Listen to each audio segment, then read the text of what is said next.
కలియుగంలో ఎప్పుడూ స్మరించవలసినటువంటి పేర్లు కొన్ని ఉన్నాయి. ప్రతిరోజు నిద్ర లేవగానే 4 పేర్లు తలుచుకోవాలి. మొదటి పేరేది అంటే కర్కోటకుణ్ణి తలుచుకోవాలి, కర్కోటకుడు పాము. రెండవది దమయంతిని తలుచుకోవాలి. 3 నలమహారాజు గారిని తలుచుకోవాలి. 4 ఋతుపర్ణుణ్ణి తలుచుకోవాలి. ఈ నలుగురిని ఎవరు తలుచుకుంటారో వాళ్ళ జోలికి కలిపురుషుడు రాడు. కలిపురుషుడు రాడు అన్న మాటకు అర్థం ఏమిటి? నీ మనస్సు సంకల్ప వికల్ప సంఘాతం, అది ఆలోచనలతో ఉంటుంది. అవి ఎప్పుడూ కూడా దైవీ సంపత్తితో కూడుకున్న ఆలోచనల వైపుకి వెళ్ళిపోతే ఎవ్వరిని నింద చేయడు. అందుకే మీకు నేను ఒక ఉదాహరణ చెప్తా చూడండి. నేను ఇందాక మీతో ఓ మాట అన్నాను, రాగము ద్వేషము అక్క చెల్లెళ్ళు, కోరిక ఎక్కడుంటుందో క్రోధం అక్కడ ఉంటుంది అని చెప్పాను. నాకు కోరిక ఉందనుకోండి, ఆ కోరిక తీరలేదనుకోండి, వెంటనే నేనేం చేస్తాను? నా కోరిక తీరకపోవడానికి వీడు కారకుడని ఎవడో ఒకడిని నేరస్తుణ్ణి చేసే ప్రయత్నం చేస్తాను. విమానం ఎక్కేశాను, చెన్నై వచ్చేసాను కాబట్టి సరిపోయింది. ఏ కారణం చేతనైనా నా విమానం తప్పిపోయింది అనుకోండి, నేను ఎక్కలేకపోయాను విమానం. అప్పుడు వెంటనే నేను ఇంకొక గంట ముందు బయలుదేరి ఉంటే, ఉత్తినే అక్కడ కూర్చుని కబుర్లు చెప్పకుండా వేళ పట్టున బయలుదేరి ఉంటే బాగుండుండేది అంటానా? అన్నం. ఆ కారు బాగుండనప్పుడు వాడు ఎందుకు ఎక్కించుకోవడం నన్ను? అంటే తీసుకొచ్చిన వాడిను నేను వెడతాను మొర్రో అంటే కూర్చోండి అని కూర్చోబెట్టేసింది, వదిలేస్తే పోయేది. ఊళ్ళో అందరినీ నేరస్తుల్ని చేసి వాళ్ళ మీద కోప్పడతాను తప్ప, అయ్యో నేనెందుకు బయలుదేరలేదు అని అంటానేంటే? ఒక్కనాటికి అనను. ఎక్కడ కామం ఉంటుందో అది తీరనప్పుడు క్రోధం ఉంటుంది. క్రోధం ఎక్కడుందో మళ్ళీ అంతే, ఎవరిని పట్టుకుందాం, ఎవరిని దానికి బాధ్యుణ్ణి చేసేద్దామని చూస్తుంటుంది. అప్పుడు ఆలోచించవలసింది ఏమిటంటే, కచ్చిత్ పురుషకారంచ దైవంచ ప్రతిపద్యతే అంటుంది సీతమ్మ. నేను ఒక పని చేశాను, ఈశ్వరానుగ్రహం తోడు కాలేదంటే ఏదో కారణం ఉంది, నా ఎందేదో దోషం ఉంది, నేను దిద్దుకోవలసింది ఉంది అని తన వైపు నుండి ఆలోచించాడు. ఎవరి మీద కోప్పడతాడు? ప్రశాంతంగా ఉంటాడు. అందుకే మనసు వెళ్ళవలసిన వైపుకి వెళ్ళిందనుకోండి, కలిపురుషుడి ప్రభావం నుంచి తప్పుకుంటాడు. అలా మనసు వెళ్ళాలి అంటే తప్పకుండా జ్ఞాపకం తెచ్చుకోవలసినటువంటి విషయాలు, రోజు స్మరించవలసినటువంటి పేర్లు ఈ 4 చెప్తూ నలుడి యొక్క కథని తప్పకుండా స్మరించండి అని చెప్పారు. నలమహారాజు గారి కథ మహాభారతంలోనే, ఆరణ్య పర్వంలోనే ఆ వచ్చినటువంటి బృహదస్యుడే ధర్మరాజు గారికి ప్రబోధం చేస్తాడు. నలమహారాజు గారి యొక్క కథ ఇప్పుడు నేను మీకంతా చెప్పడం ఎలా కుదురుతుంది? విహంగ వీక్షణంగా ఓసారి స్మరిస్తా, ఎందుకంటే కలిప్రభావం గురించి మాట్లాడుతున్నాను కాబట్టి. ఎందుకు చెప్పమన్నారు ఆ విషయాలు? ఎందుకు కలిప్రభావం చేయడు? ఆ కథకి కలికి ఏమిటి సంబంధం అన్న విషయం గురించి స్పృశించడానికి నేను కథ మీద విహంగ వీక్షణం చేస్తాను, పెద్ద వివరణ చేయకుండా. భీముడు అని ఒక మహారాజు విదర్భదేశాన్ని పరిపాలించాడు. ఆయనకి సంతానం లేదు. దమనుడు అనబడేటటువంటి మహర్షిని సేవించాడు. ఆ మహర్షి యొక్క అనుగ్రహం చేత ఆయనకి 3 కుమారులు 1 కుమార్తె కలిగారు. ఆ మహర్షి అనుగ్రహంతో పుట్టింది కాబట్టి ఆ పిల్లకి దమయంతి అని పేరు పెట్టాడు. గొప్ప అందగత్తె. ఆ పిల్ల పెద్దదవుతోంది. పక్కన నిషధరాజు నలమహారాజు గారు ఉన్నాడు. ఆయన రామచంద్రమూర్తిలా ఆజానబాహు, గొప్ప అందగాడు, గొప్ప శౌర్యం ఉన్నవాడు, చక్రవర్తి. ఆయనని వివాహం చేసుకోవాలనేటటువంటి కోరిక దమయంతి యందు అనురక్తమైంది. ఎందుచేత? అక్కడికి వెళ్ళొచ్చిన వాళ్ళు ఇక్కడ చెప్తుంటే, ఇక్కడికి వచ్చినటువంటి వాళ్ళు అక్కడికి వెళ్ళి చెప్తుంటే నలమహారాజు గారికి కూడా దమయంతిని వివాహం చేసుకుందాం అనిపించింది. దానికి తోడు ఒక రోజున ఆయన ఒక హంసని పట్టుకున్నాడు. అదంది, నన్ను విడిచిపెట్టేసేయి, నీ గుణములు దమయంతితో చెప్పి నీ యందు అనురాగము కలిగేటట్టు చేస్తానంది. హంసని విడిచిపెట్టాడు. అది దమయంతి దగ్గరికి వెళ్ళి దమయంతికి నలమహారాజు గారి పట్ల అనురక్తి కలిగేటట్టుగా మాట్లాడింది ఆయన గుణాలు చెప్పి. దమయంతి అందే, అయితే నా గురించి కూడా నలమహారాజు గారికి చెప్పి ఆయనకి అనురక్తి కలిగేటట్టు చేయమంది. మళ్ళీ ఆ హంస వచ్చి దమయంతికి కూడా చెప్పింది. కొంతకాలం అయింది. ఇక్కడ ఈయన దమయంతిని వివాహం చేసుకోవాలనుకున్నాడు, దమయంతి నలమహారాజు గారిని చేసుకోవాలనుకుంది. తండ్రి స్వయంవరం ప్రకటిస్తానమ్మా, నీ కోరుకున్న వాణ్ణే నువ్వు వివాహం చేసుకోమన్నాడు. నలమహారాజు గారు బయలుదేరాడు. ఈలోగా దిక్పాలకులు కూడా 4 బయలుదేరారు. ఎవరు? ఒకరు దేవేంద్రుడు, ఒకరు అగ్నిహోత్రుడు, ఒకరు యమధర్మరాజు గారు, ఒకరు వరుణుడు. 4 కూడా బయలుదేరి దివ్యమైన రథాల్లో వెళ్ళిపోతున్నారు. కింద నలుడు కనబడ్డాడు. వాళ్ళు ఆకాశంలో రథం ఆపి కిందకొచ్చాడు ఇంద్రుడు. నలమహారాజా, దమయంతిని వివాహం చేసుకోవాలని మా 4 అనుకుంటున్నాం. ఎవరిని చేసుకున్నా పర్వాలేదు, నువ్వు వెళ్ళి రాయబారం చెప్పాలి. దమయంతిని మా 4 ఒకళ్ళని పెళ్లి చేసుకోమని చెప్పన్నాడు. నలమహారాజు తొందరపడి మాటిచ్చాడు, మీరు ఏం చెప్తే ఆ ఉపకారం మీకు చేస్తానన్నాడు. ఇప్పుడు ఎదురొచ్చింది. అయినా మాట తప్పకూడదు కనుక ఎలా వెడతాను అంతఃపురంలోకి అంటే, నువ్వు వెడుతున్నట్టు ఎవరూ గ్రహించలేరు, నీకు ఆ వరం ఇస్తున్నామన్నారు. నలుడు తిన్నగా దమయంతి అంతఃపురంలోకి వెళ్ళిపోయి ఆవిడికి కనపడాలని సంకల్పం చేశాడు. కనపడ్డాడు. ఆవిడ వచ్చినవాడు నలుడని గ్రహించింది, పిలిచింది, మాట్లాడింది. ఆయన అన్నాడు, నేను మాటిచ్చాను, ఆ 4 ఎవరి మెడలోనైనా వరమాల వేయమన్నాడు. ఆవిడంది, నిన్ను తప్ప అన్యులను పతిగా అంగీకరించను, ఎందుకంటే నేను మానసికంగా నీకు భార్యని ఎప్పుడో అయిపోయాను, నిన్నే భర్తగా స్వీకరిస్తాను. నీకు మాట వస్తుందంటే ఒక పని చెయ్యి, వాళ్ళని స్వయంవరానికి రమ్మను, నేను నీ మెడలో మాట వేస్తాను, నువ్వు చెప్పవలసింది చెప్పావు, నేను చేయవలసింది చేస్తాను, ఇప్పుడు నీ తప్పే ఉంది, వాళ్ళని రమ్మను స్వయంవరానికి అంది. నలుడు వెళ్ళి అదే మాట చెప్పాడు. వాళ్ళు 4 కూడా వచ్చాడు. వచ్చిన వాళ్ళు మామూలుగా రాలేదు. నలుడు ఎక్కడ కూర్చున్నాడో పక్క 4 కుర్చీల్లో కూర్చున్నాడు. కూర్చుని నలుడు ఎలా ఉంటాడో అలాగే మారారు. ఇప్పుడు వరమాల పట్టుకుని దమయంతి వచ్చింది. 5 నలమహారాజులు కనబడ్డారు. ఆవిడ తన భక్తి చేత దేవతల్ని ప్రార్థించింది. నేను నలుడికి మనసిచ్చాను, ఆయనకి భార్యని మానసికంగా, ఆయన ఎవరో కనుక్కొని వరమాల వేయగలిగినటువంటి శక్తి నాకు ఇమ్మంది. వెంటనే వాళ్ళ రూపాలతో వాళ్ళు నిలబడ్డారు. దేవతలకి చెమట పట్టదు, కనురెప్ప పడదు, భూమికి పాదం తగలదు. ఆవిడ గ్రహించింది. భూమికి పాదం తగులుతున్న నలుణ్ణి చూసి మెడలో వరమాల వేసింది. దేవతలు ప్రసన్నులయ్యారు. అమ్మా, ఎంత ధర్మాన్ని పాటించావు తల్లి, అందుకే నీకు వరం ఇస్తున్నావు.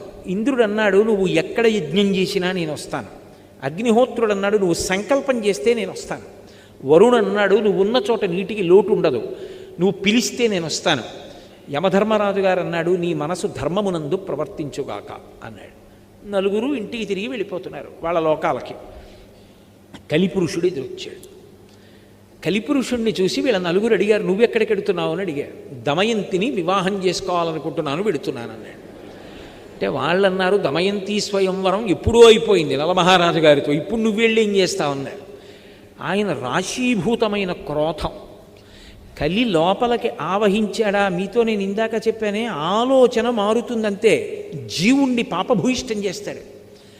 అందుకని ఆయన అన్నాడు, ఎలా సుఖపడతాడో చూస్తాను. పెళ్లి చేసుకున్నది సుఖపడడానికి కాదు, ఎలా సుఖపడతాడో చూస్తాను. దమయంతిని నలుడితో కలిసి సంతోషంగా ఉండకుండా చేస్తాను అని ఆయన ప్రయత్నాలు ఆయన ప్రారంభం చేశాడు. ఈలోగా నలమహారాజు గారికి దమయంతి యందు ఇంద్రసేనుడు, ఇంద్రసేన అని ఒక కొడుకు కూతురు పుట్టారు. ఆ రోజుల్లో పేర్లు అలా అన్నా చెల్లెలకి ఒకలా ఉండేట్టు పెట్టడం అప్పుడే ప్రారంభమైందిలా ఉంది. ఇంద్రసేనుడు, ఇంద్రసేన అని పేరు పెట్టారు. ఈలోగా కలిపురుషుడు నలమహారాజు గారి యొక్క జ్ఞాతి, పెదనాన్నగారి కొడుకు, ఆయన దగ్గరికి వెళ్ళాడు. వెళ్ళి ఆయన్ని కలుసుకుని, రాజ్యం అంతా నీకు వచ్చేట్టు చేస్తాను, నాతో రమ్మన్నాడు. ద్వాపరుణ్ణి పిలిచాడు, నువ్వు పాచికలలోకి ప్రవేశించు, నేను నలమహారాజులోకి ప్రవేశిస్తాను. నలమహారాజు యందు ధర్మమునందు అనురక్తి తగ్గి ఇతర విషయముల యందు అనురక్తి పెరుగుతుంది, అప్పుడు సర్వనాశనం చేస్తాను. బయలుదేరమన్నాడు. అందరూ బయలుదేరి వచ్చారు. వచ్చిన తరువాత నలమహారాజులోకి ప్రవేశించాలంటే అవకాశం ఏది? ఎందుకు ప్రవేశించలేకపోయాడో అక్కడ చెప్పాడు బృహదశ్యుడు. ఆయన ఎప్పుడూ పుణ్యం గురించి ఆలోచిస్తాడు, పాపమునకు వశుడు కాడు. ఇందాక నేను మీతో మనవి చేయడానికి కారణం అది. ఆయన కోపంతో ఆలోచించాడు, ప్రేమతో ఆలోచిస్తాడు, అందుకు పరిష్కారం ఉంటుంది, తాను శాంతిగా ఉంటాడు. పుణ్యం గురించి ఆలోచిస్తాడు, నాకు పాపం వస్తుందేమో అని భయపడతాడు, అందుకని పాపచింతనతో కూడుకున్న పనివైపుకి వెళ్ళడు. ఎప్పుడూ జపం చేస్తూ ఉంటాడు. జపం చేస్తున్న వాడికి ఏమవుతుందంటే నాడీమండలం అంతా కూడా ప్రచోదనమై పరమశాంతిగా ఉంటాడు. ఇప్పుడు తపస్సు చేస్తూ ఉంటాడు. అగ్నిని ఆరాధిస్తాడు, మంచి విషయాలు వింటూ ఉంటాడు. అందుకని కలిపురుషుడు నలుడిలోకి వెళ్ళలేకపోయాడు. ఎక్కడో అక్కడ దొరకపోతాడా? ఇది పగంటే, ఇది కలిపురుషుడు అంటే. ఎదురు చూస్తున్నాడు. 2 బిడ్డలు కూడా పుట్టేశారు, అయినా ఎదురు చూస్తూనే ఉన్నాడు. సుఖపడకుండా చేసేయాలి. ఇప్పుడు ఒక రోజున మూత్ర విసర్జన చేసి నలమహారాజు గారు కాళ్ళు కడుక్కోలేదు. ఏదో అత్యవసరమైన పని ఉండి కాళ్ళు కడుక్కోకుండా బయటకు వచ్చాడు. మూత్ర విసర్జన చేసి కాళ్ళు కడుక్కోకపోతే వెంటనే అశౌచం వచ్చేస్తుంది. శమంతకోపాఖ్యానంలో అది చేస్తేనే కదా మరణించాడు ప్రసేనుడు. అందుకని కాళ్ళు కడుక్కోకుండా బయటకు వచ్చాడు. అపవిత్రంగా ఉన్నాడు కాబట్టి కలిపురుషుడు ప్రవేశించాడు. ప్రవేశించగానే ద్వాపరుడు వచ్చి జూదానికి పిలిచాడు. కలిపురుషుడి స్నేహితుడు. జూదమునందు అనురక్తి కలిగి జూదం ఆడదా అంటే వద్దనకూడదు, రాజధర్మం అని వెళ్ళి కూర్చున్నాడు నలమహారాజు. ఎక్కడో అక్కడ ఆపగలిగేవాడు, కానీ కలిపురుషుడు లోపల ప్రవేశించేశాడు. ఎంత తీవ్రంగా ఆడాడంటే దమయంతి ఆ ఊళ్ళో ఉన్నటువంటి ప్రముఖుల్ని తీసుకుని ఎదురుగుండా వచ్చి బిడ్డల్ని పట్టుకుని నించుంది. ఉండడానికి ఇల్లు, తినడానికి తిండి కూడా లేకుండా పోతావు మహారాజా, వద్దు ఆపేయమని. ఆపకుండా ఆడుతూనే ఉన్నాడు, పందెం మీద పందెం వడ్డి. లోపల కలిపురుషుడు ఉన్నాడు, ఇక దేనికి వినడం. ఆ మూర్ఖత్వం వచ్చేస్తుంది ఆ కలిపురుషుడు పట్టేసుకుంటే. ఆ మూర్ఖత్వంతో ఆడుతున్నాడు. దమయంతి గమనించింది, ఇక ఆపడం ఇది కలిపురుష లక్షణం అని వార్ష్ణేయుడు అని సారథిని పిలిచింది. తన బిడ్డలిద్దరిని రథం ఎక్కించి పుట్టింటికి తీసుకెళ్ళిపోమ్మంది. ఆపదొచ్చేసిందని ఆవిడ కనిపెట్టింది. అన్నీ ఓడిపోయాడు. ఓడిపోయి రాజ్యం తన దయాదికి అప్పచెప్పేసి తాను బయలుదేరి వెళ్ళిపోయాడు అరణ్యాలకి. ఇక్కడ ద్వాపరుడు రాజై ద్వాపరుడితో పాచికలాడాడు కదా, దాయాది రాజై కూర్చున్నాడు. ఊరి చివరకెళ్ళి 3 రోజులు భోజనం కూడా లేదు. అయినా చిత్రం ఏమిటంటే కొత్త రాజుగారికి కోపం వస్తుంది, పాత రాజుగారిని పలకరిస్తే అని ఒక్కడు వెళ్ళి పలకరించలేదు నలమహారాజుని. ఆఖరికి ఇద్దరూ కలిసి అరణ్యంలో వెళ్ళిపోతున్నారు నలదమయంతులు. ఆకలి, పైన పక్షులు ఎగురుతున్నాయి. పక్కన భార్యే కదా ఉంది, ఎవరూ లేరు కదా అని నా పంచె తీసి విప్పేసి పైకి విసురుతాను. ఆ పంచె పక్షుల మీద పడి బరువుకి పక్షులు కింద పడతాయి, ఆ మాంసం తిందాం దమయంతి అని బట్ట తీసి విప్పేసి పైకి విసిరాడు. ఆ పక్షులు బట్ట పట్టుకుని వెళ్ళిపోతూ పకపక నవ్వి, నిన్ను ఓడించడానికి కారణమైనటువంటి పాచికలం పక్షి రూపం ధరించాం, ఒంటి మీద బట్ట కూడా తీసేయడానికి. నేను ద్వాపరుణ్ణి, మహారాజా బట్ట కూడా లేదు తిరిగన్నాయి. ఏం చెయ్యాలో తెలియక దమయంతి కట్టుకున్న చీరే తాను చుట్టుకుని ఇద్దరూ కలిసి అడవిలో నడిచారు. పడుకున్నాడు ఒక చోట, ఒక శిథిల ప్రాంగణం దొరికితే పడుకున్నాడు. కలిపురుషుడు లోపల ఉన్నాడు కదా, ధర్మం తప్పిపోతోంది. ఏం ఆలోచించాడంటే, ఇంత గొప్ప భార్య, ఈమె కష్టపడుతోంది నా వల్ల, ఈమెని వదిలిపెట్టేయాలనుకున్నాడు. నేను వదిలేస్తే సుఖపడుతుంది. వదిలిపెట్టి బయటికి వెళ్ళాడు. మళ్ళీ ధర్మం గుర్తొచ్చింది, భార్యని వదిలిపెట్టకూడదు. మళ్ళీ వచ్చాడు, కానీ లోపల కలి. ఆ కలి ప్రభావానికి ఏం చేశాడంటే చెయ్యకూడని పని చేసేసాడు. అంత పెద్ద అరణ్యంలో భార్య చీర కొంగు చింపేసి ఒంటికి కట్టుకొని వదిలిపెట్టి వెళ్ళిపోయాడు. పాపం దమయంతి ఉండిపోయింది. అలా వెళ్ళినవాడు నలమహారాజా రక్షించు, నలమహారాజా రక్షించు అని కేకలు వినపడ్డాయి. గబగబా వెళ్ళి చూశాడు, పెద్ద పాము ఒకటి పడుంది. అవతల నుంచి అరణ్యం అంతా కాలిపోయి మంటలు వచ్చేస్తున్నాయి. వచ్చేస్తుంటే పాము అంది, మంటల్లో తప్పించుకోలేను, నువ్వే నన్ను ఎలాగోలా తీసుకెళ్ళి ఏదైనా నది ఒడ్డున పడయి, ఒళ్ళు కాలిపోతోంది మహారాజా, నేను కర్కోటకుణ్ణి, మహాసర్పాన్ని, మునిశాపానికి ఇలా పడిపోయాను, ఇప్పుడు కదలలేనంది. చిన్న పాము అయిపోయింది. దాన్ని ఎత్తి పట్టుకుని నది ఒడ్డుకెళ్ళి దింపబోతున్నాడు. 10 అడుగులు ఈ మహారాజా అంది. 10వ అడుగేశాడు, ఠక్కున కరిచింది. అది కర్కోటక విషం. ఆ విషం వల్ల వెంటనే కాళ్ళు చేతులు కురసైపోయి పొట్టివాడైపోయి భయంకరమైన ఆకారాన్ని పొందేశాడు. కర్కోటకుడి వంక తిరిగి అన్నాడు, ఉపకారం చేసిన వాడికి నువ్వు చేసే ఉపకారం ఇదా అన్నాడు. మహారాజా, నేను అపకారం చేయలేదు, నలుడిగా ఎలా తిరుగుతావు ఇంత కష్టంతో, నిన్నిప్పుడెవ్వరూ గుర్తుపట్టరు. ఋతుపర్ణుడి యొక్క రాజ్యానికి వెళ్ళి నీకు అశ్వహృదయం తెలుసు కాబట్టి గుర్రాలు పెంచి పోషించు, వెళ్ళిపోమన్నాడు. కానీ ఒక వరం ఇస్తున్నాను, ఎప్పుడైనా నువ్వు తలుచుకుంటే దివ్య వస్త్రం వస్తుంది, అది కప్పుకుంటే నీలో ఉన్నటువంటి నా విషం తొలగిపోతుంది, నీకు యథారూపం వచ్చేస్తుంది. రాజ్యం కూడా పొందుతావు, బయలుదేరమన్నాడు. బాహుకుడు అని పేరు పెట్టుకుని నల్లగా పుట్టివాడై ఋతుపర్ణుడి యొక్క రాజ్యానికి వెళ్ళిపోయాడు. పాపం దమయంతి నిద్ర లేచింది, భర్త లేడు, ఒక్కత్తి కీకారుణ్యం, కాకులు కూడా దూరని అరణ్యం తిరుగుతోంది. ఇంతలో ఎట్నుంచో ఒక పెద్ద కొండచిలవ వచ్చి పట్టుకుంది ఆవిడ. ఇక కొండచిలవ ఆవిడ్ని గ్రసించబోతుండగా ఓ కిరాతుడు వచ్చి కొండచిలవని సంహరించి ఈవిడ్ని కాపాడాడు. స్నానం చేసి వచ్చి సేద తీరింది, ఆవిడికి పళ్ళు తేనె ఇచ్చాడు, తింది. అంతలో అతని యందు పుట్టకూడని కోరిక పుట్టింది.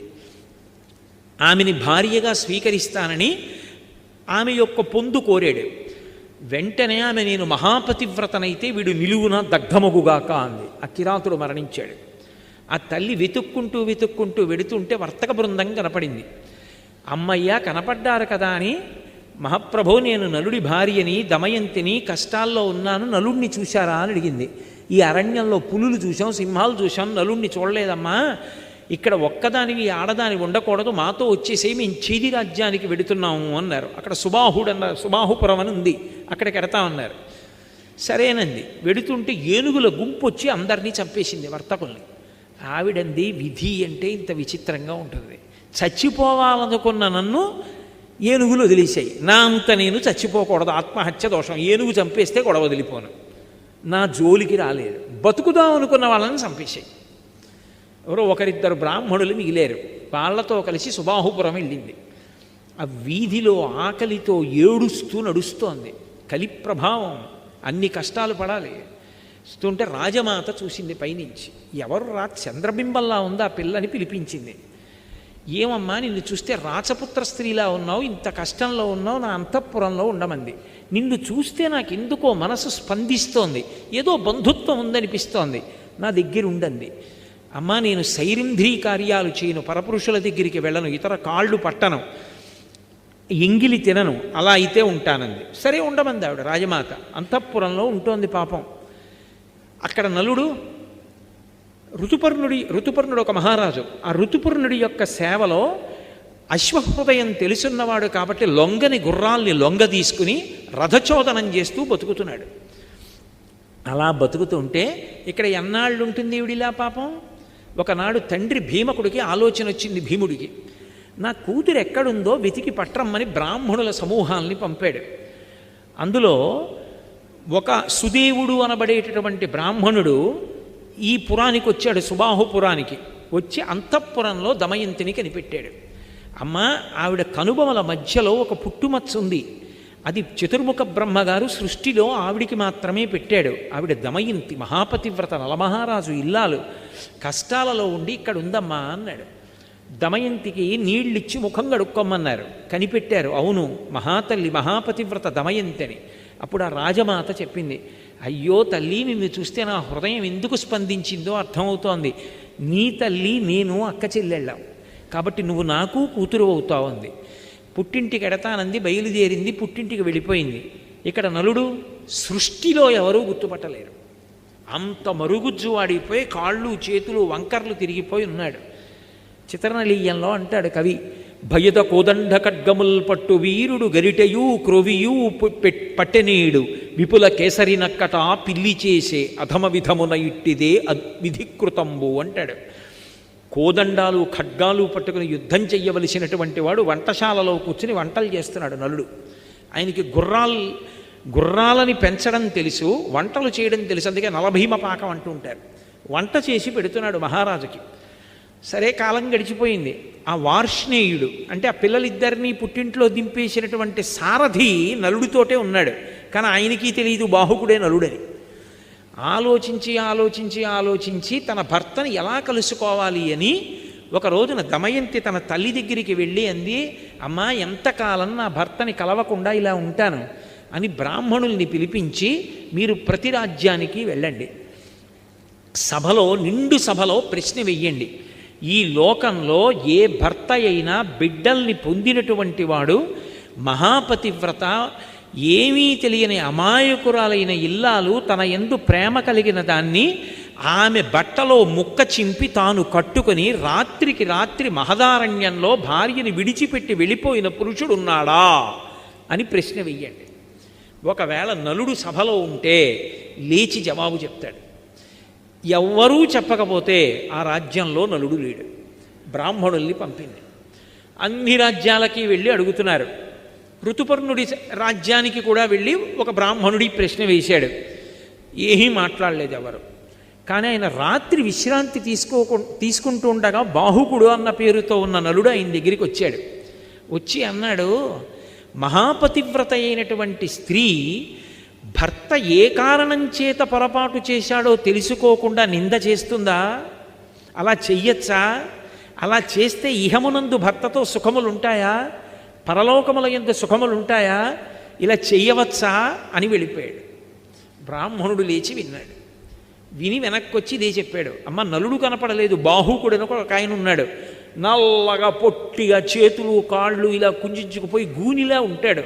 అతను ఈ మాట అడిగాడు. నలుడే. దమయంతి నమ్మింది. ఏదో కారణం ఉంది అలా ఉన్నాడు. ఎలా? బాహుకుడిని ఇక్కడికి పిలిపించడం. ఆవిడంది, అశ్వవిద్య తెలుసున్నవాడు నలుడు ఒక్కడే. ఒక్క రాత్రి ప్రయాణంలో తెల్లవారేటప్పటికీ ఈ పురానికి రథం రావాలంటే తోలగలిగిన వాడు నలుడు ఒక్కడే. అందుకే దమయంతీదేవికి ద్వితీయ స్వయంవరం జరుగుతోందని ఋతుపర్ణుడు ఒక్కడికి కబురు చేయండి. ఋతుపర్ణుడు బయలుదేరి వస్తాడు. రథం రాదు తెల్లవారేటప్పటికి ఊరు, నలుడు నడపాలి.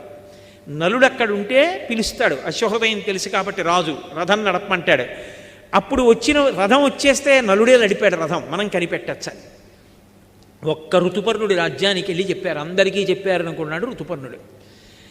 దమయంతీదేవి ఏమిటి అంత పతివ్రత, 2 బిడ్డలు ఉన్నది, ద్వితీయ స్వయంవరం ఏమిటి, మళ్ళీ పెళ్లి చేసుకోవడం ఏమిటి? తెల్లబోయాడు. తెల్లబోయి తమాషా చూడాలని ఋతుపర్ణుడు నలుడిని పిలిచాడు. తెల్లవారేటప్పటికి మనం చేరం విదర్భ, కానీ నువ్వు అశ్వహృదయం తెలుసున్నవాడివి, నువ్వు నడపగలవు రథాన్ని, మనం బయలుదేరదాం, తెల్లవారేటప్పటికి దమయంతి స్వయంవరానికి వెళ్ళాలి, రథం నడుపన్నాడు. ఇదేమి తమాషా, నా భార్య ద్వితీయ స్వయంవరానికి ఒప్పుకోవడం ఏమిటి, మహాపతివ్రత చూడాలని నలుడు అనుకున్నాడు. పదండి మహారాజా అన్నాడు. పొట్టి గుర్రాలు కట్టాడు. ఈ గుర్రాలు ఎక్కడ ఎడతాయన్నాడు. చూడండి నా విద్య అన్నాడు. రథం నడుపుతున్నాడు. అబ్బో, ఎంత వర్ణించారో మహాభారతంలో. వెళ్ళిపోతుంటే ఆ ఋతుపర్ణుడు పైన వేసుకున్న ఉత్తరీయం కింద పడింది. కింద పడితే ఋతుపర్ణుడు అన్నాడు, బాహుకుడా రథాన్ని ఆపు, పక్కన ఉన్న వార్ష్ణీయుడు వెనక్కి వెళ్ళి నా ఉత్తరీయం పట్టుకొస్తాడు, కింద పడిందన్నాడు. నలుడు అన్నాడు, మహారాజా రథం ఎంత దూరం నడిచిందో తెలుసా?